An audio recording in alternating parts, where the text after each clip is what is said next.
The knock came an hour after Eriksson, a septuagenarian Swede who'd perfected the art of solitude, had wrestled his luggage up 3 flights of a sweltering Singaporean HDB block.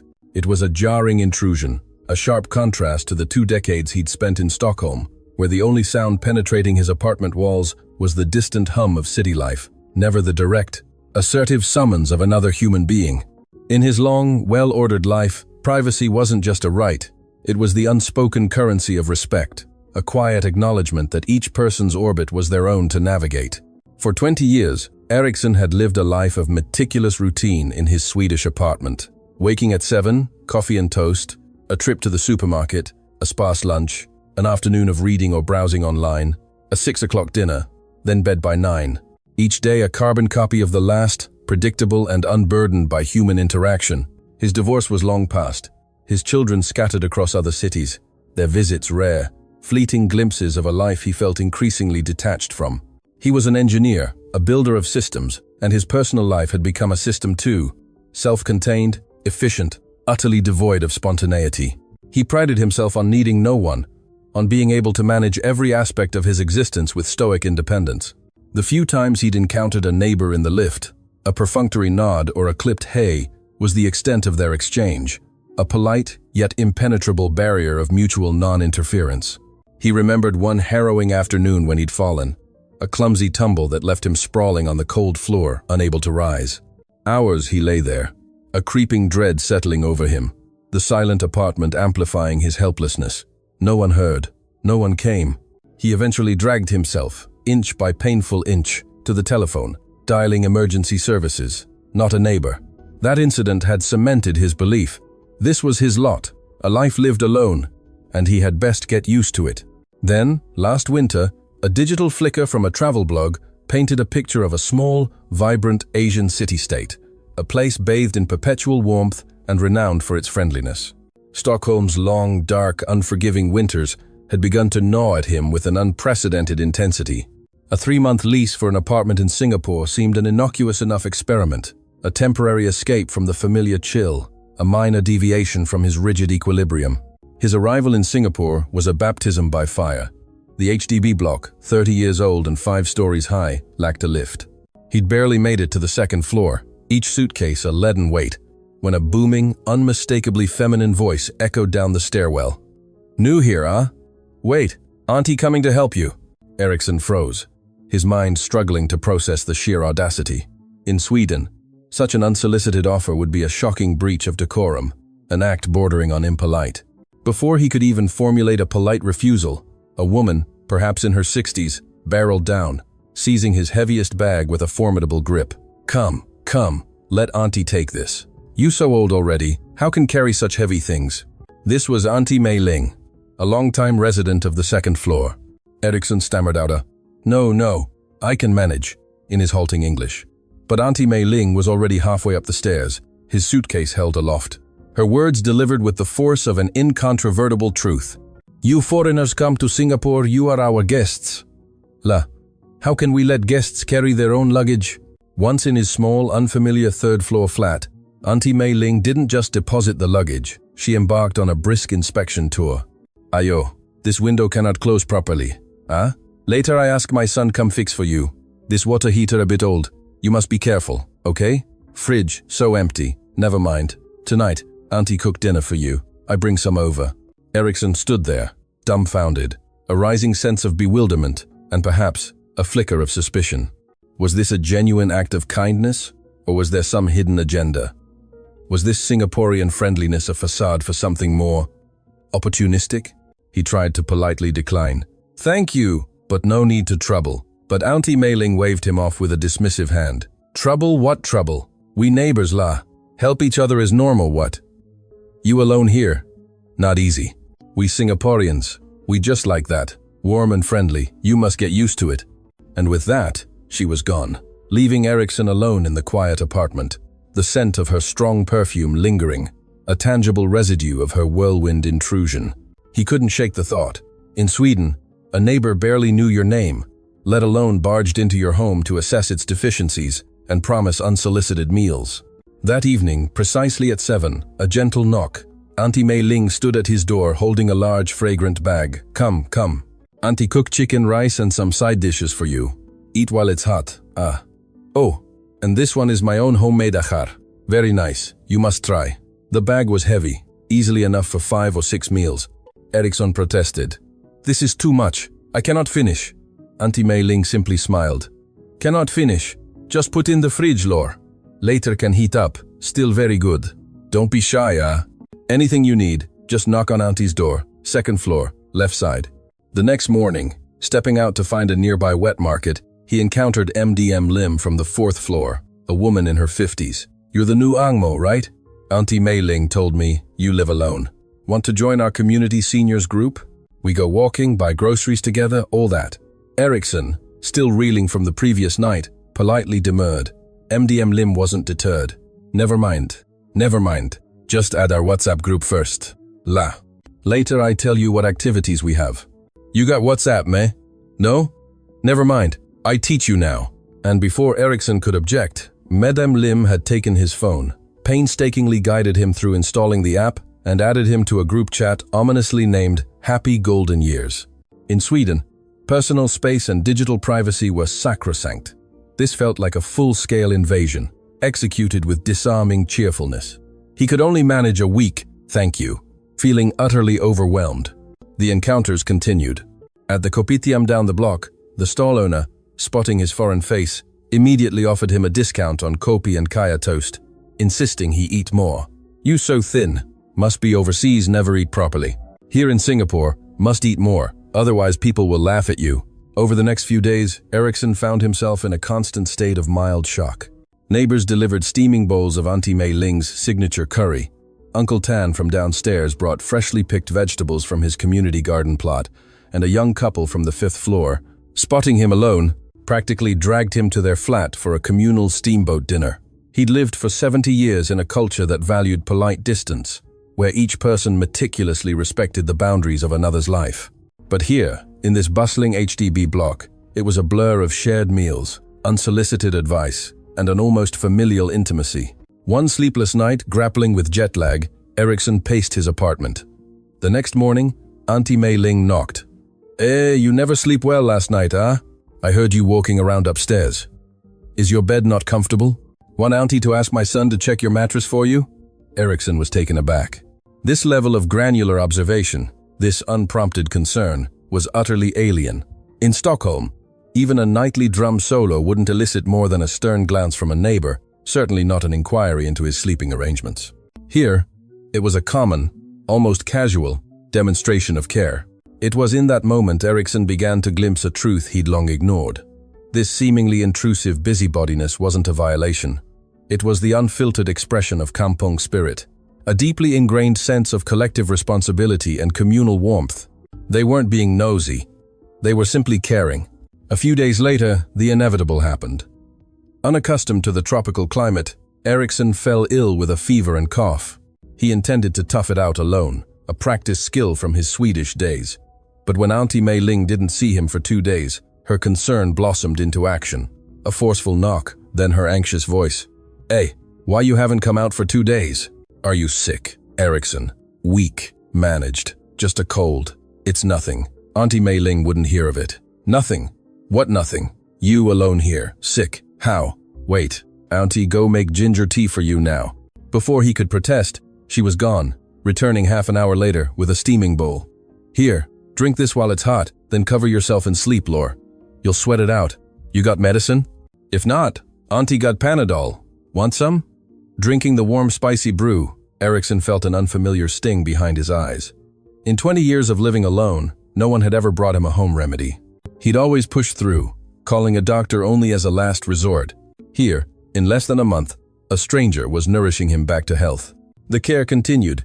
MDM Lim brought him fruits for vitamins, Uncle Tan offered a small bottle of homemade herbal wine for strength, and even the young couple from the 5th floor checked in, offering to buy groceries or call for food delivery.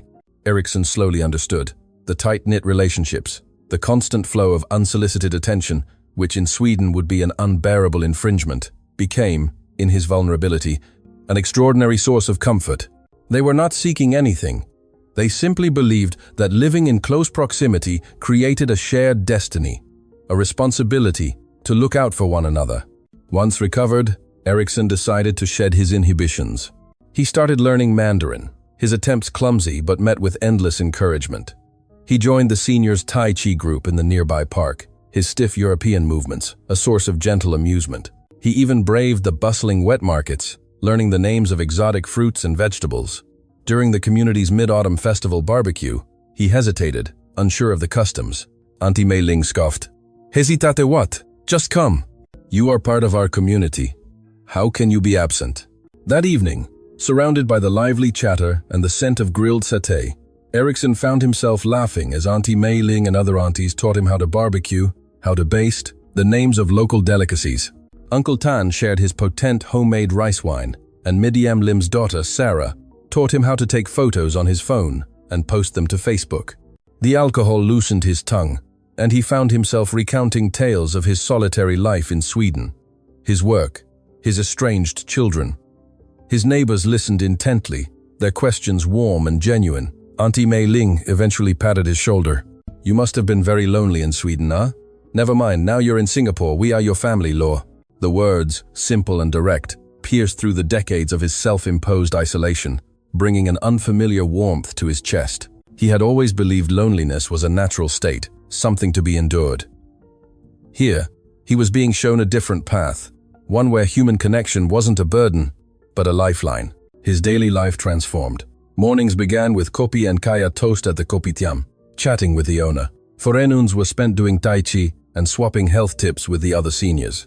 Afternoons might involve learning new recipes from Auntie Mei Ling or a game of mahjong at the community center. Evenings often involved impromptu dinners or karaoke sessions with neighbors. One afternoon, playing chess with Uncle Tan, the old man paused. "You comfortable living in Singapore, Eriksson? Don't miss home, huh?" Eriksson thought for a moment. "Honestly, when I first came, I found your Singaporean way very overwhelming. So much attention." Uncle Tan chuckled. "That's just us, lah. We like to be kaipo. But you know what? This is our culture. We believe people should look out for each other, especially neighbors. We see each other every day. How can we ignore each other?" Eriksson nodded slowly. In Sweden, we thought distance was respect. To actively care for a neighbor was seen as invading their privacy. He paused. "But here, I've learned that closeness doesn't have to be uncomfortable. It can be incredibly reassuring." He also started to see Singapore itself through new eyes. Online, he'd read snippets portraying it as a small, maybe even backward country, but what he found was a city-state of remarkable efficiency and modernity. The MRT system was swift, clean, and ubiquitous, far more advanced than Stockholm's metro. Its healthcare system was astonishingly effective. A recent visit to a polyclinic, from registration to consultation to collecting medication, took less than an hour and cost a pittance. In Sweden, he remembered once waiting weeks for a specialist appointment, and a simple dental cleaning had cost him the equivalent of hundreds of dollars. Here, such services were practically given away. And the food, oh, the food. The monotonous diet of bread, potatoes, and meatballs he'd endured for decades was replaced by an explosion of flavors. Chicken rice, laksa, prata, durian, each a revelation. MDM Lim took him to a bustling hawker center, a cacophony of sights and smells. Eriksson, initially hesitant about the pungent durian, found himself quickly captivated by its rich, custardy taste. "Ow, la. Our hawker center's good, right? You got this kind of thing in Sweden?" MDM Lim challenged playfully. Eriksson shook his head. "Absolutely not. In Sweden, by evening, everything is closed. The streets are empty. Here, it's livelier at night than during the day." The community's free health screening at the activity center sealed another realization. A nurse, seeing his discomfort, switched to fluent English, explaining the procedures. The doctor, noting his slightly high blood pressure, advised more exercise and less salt. Auntie Mei Ling, overhearing, immediately declared, "Never mind, Eriksson. Later Auntie cook less salt for you, and you must come hiking with us at Macritchie Reservoir every Sunday, Lore. Good for your heart." The next Sunday, true to her word, Auntie Mei Ling and a group of neighbors were knocking on his door at dawn. Wake up! We're going hiking at Macritchie. You come along." He was, once again, gently coerced, but found himself laughing and chatting with the group as they climbed. Uncle Tan deliberately slowing his pace to keep him company. From the peak, gazing at the lush canopy of the reserve, Eriksson felt an unexpected sense of belonging. Then came the video call from his daughter in Sweden, her voice laced with concern. "Are you all right, Dad? You haven't been in touch much," I was worried. Eriksson grinned, turning the camera to show his waving neighbors. "I'm more than all right, dear. I'm on top of Macritchie, just finished hiking with my friends." His daughter, seeing his radiant face, his lively eyes, was stunned. He hadn't looked so happy, so alive, in years. "Dad, you look so good. Is Singapore really that amazing?" Eriksson nodded emphatically. "Yes, darling. The people here, they treat me like family. I feel full of life again." When the call ended, Auntie Mei Ling immediately wanted to know if his daughter would visit. "If she comes, we must treat her well, and if she needs a place to stay, I can help ask around for good, cheap hotels nearby." Her genuine thoughtfulness brought another lump to his throat. These people, whom he'd barely known weeks ago, were planning for his family, extending their warmth without hesitation. 3 months flew by. Eriksson had originally planned to return to Sweden, his experiment concluded. But now, the thought of his sterile, solitary apartment in Stockholm filled him with a profound sadness. He couldn't bear to leave this vibrant, caring community. One evening, a farewell gathering was organized. Despite his imminent departure being unofficial, the community center buzzed with activity, tables laden with homemade dishes.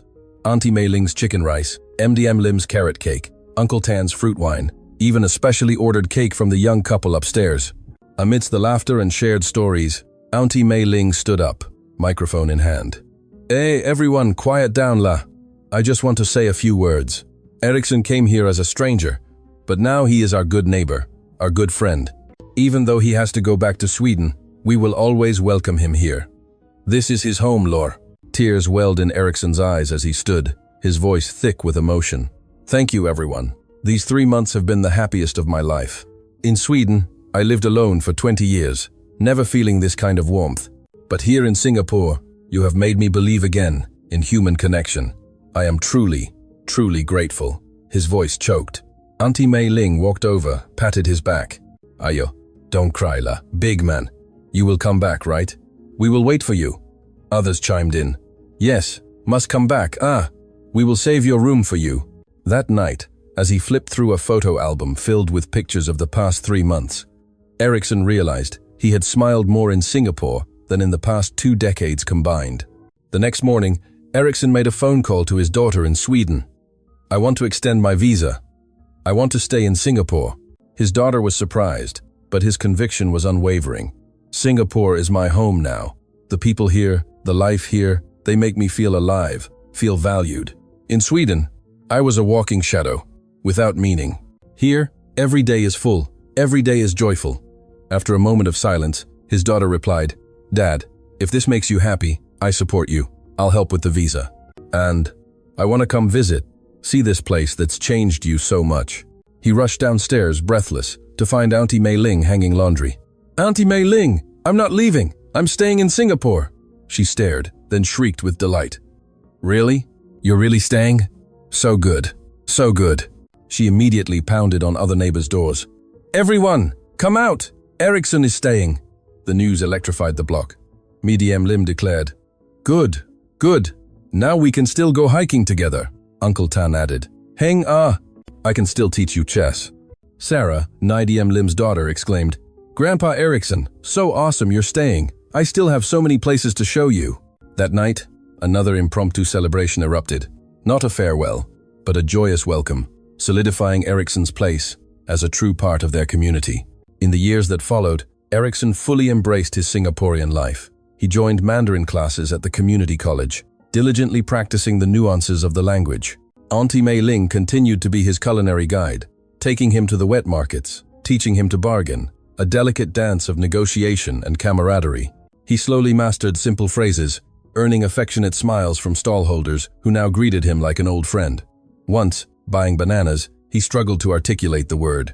"I want that yellow one, curved one," he gestured. The fruit seller chuckled. "You mean bananas, la? These are very sweet. Auntie picked them for you." And of course, she threw in a few extra. "These are free, for you. Must eat more fruit, good for health." Eriksson quickly learned that this generous spirit, this extra given with a smile, was part of the Singaporean way. His daughter eventually visited, and was met with the same overwhelming warmth. Auntie Mei Ling cooked a feast. MDM Lim brought fruits. Uncle Tan offered his prized tea. Seeing her father so clearly content, so deeply integrated, she understood. Thank you all for taking care of my dad. Seeing him so happy here, it really touches me. Auntie Mei Ling brushed it off.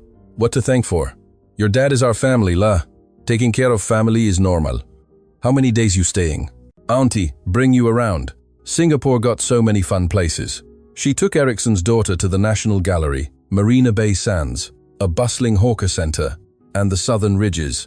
Ericsson's daughter's initial impression of a small, perhaps less developed nation shattered. She saw a modern, thriving city, infused with a powerful, almost tangible human spirit. Before leaving, she told her father, I support you staying here, Dad. I can see you're truly happy. And I love Singapore too. I'll visit often. Ericsson's life continued to flourish. He volunteered at the community garden, joined neighbors on trips, and even picked up a few phrases of Singlish, charming everyone with his earnest attempts. When the community organized an international cultural exchange, they asked him to share about Sweden. He spoke of its beautiful nature, its strong social welfare, its cultural emphasis on independence, but then he paused. Sweden is a good country, yes. But the distance between people, it's too far. Everyone lives in their own world. Here in Singapore, I have felt a genuine human connection. The people here, they are kaipo, yes, he said with a smile, but their care is real. In Sweden, I often felt like a transparent man. Nobody really cared. But here, every day, I feel needed, I feel cared for. Auntie Mei Ling wiped a tear from her eye. Ericsson, you say like that, Auntie also want to cry. Don't worry, as long as you're in Singapore, we will always take care of you. Ericsson smiled. I know, that is why I chose to stay. Singapore is not just a place, it's a home with warmth. Years folded into one another. Ericsson's Mandarin improved, his integration was complete. He volunteered, teaching English, sharing Nordic culture. His children visited regularly, always embraced by his Singaporean family. In a local television interview, a reporter asked, "What is the biggest difference between Singapore and Sweden, for you?" Ericsson considered. The biggest difference is the human touch. In Sweden, people seek independence and privacy, but in doing so, they lose the warmth of human connection. In Singapore, sometimes you feel your neighbors are a bit too involved, but this involvement lets you know you are not alone. The reporter pressed, "Would you recommend other elderly foreigners to live in Singapore?" Ericsson's answer was immediate and resolute. Absolutely. If you feel lonely, if you want to experience genuine human touch, then come to Singapore. The people here will treat you like family. The life here will make you fall in love with living again. Ericsson became a minor celebrity in his HDB block, his story echoing through the neighborhood. People sought him out, drawn to the authenticity of his transformation. He always shared his experience, hoping more would understand the true heart of Singapore. Now, years later, his routine still involves the morning kopi, the chess games with Uncle Tan, the market trips with Auntie Mei Ling, the shared meals and laughter. He often mused. Without Singapore, he would still be that isolated old man in Stockholm, living out his days in a sterile, unchanging rhythm. But here, surrounded by these busybodies who had burrowed into his life with their unwavering warmth, he had found something far more profound than independence. He had found meaning. He often told his friends, with a twinkle in his eye, that moving to Singapore was the best decision he'd ever made. Auntie Mei Ling, his steadfast anchor, summed it up perfectly. Ericsson is a foreigner, but he's one of us, la. We Singaporeans, we just like that. No matter where you come from, if you treat us with heart, we treat you like family. That's the most beautiful thing about Singapore. Not just the scenery, not just the food, but the people. Their sincere warmth, it makes everyone who comes here feel like they've found a home. His story wasn't just his own. It was a quiet testament to the uncomfortable truth that sometimes the greatest treasures are found not in what we carefully guard, but in what we reluctantly allow in. And perhaps, just perhaps, you too have felt that quiet longing for a home you never knew you needed.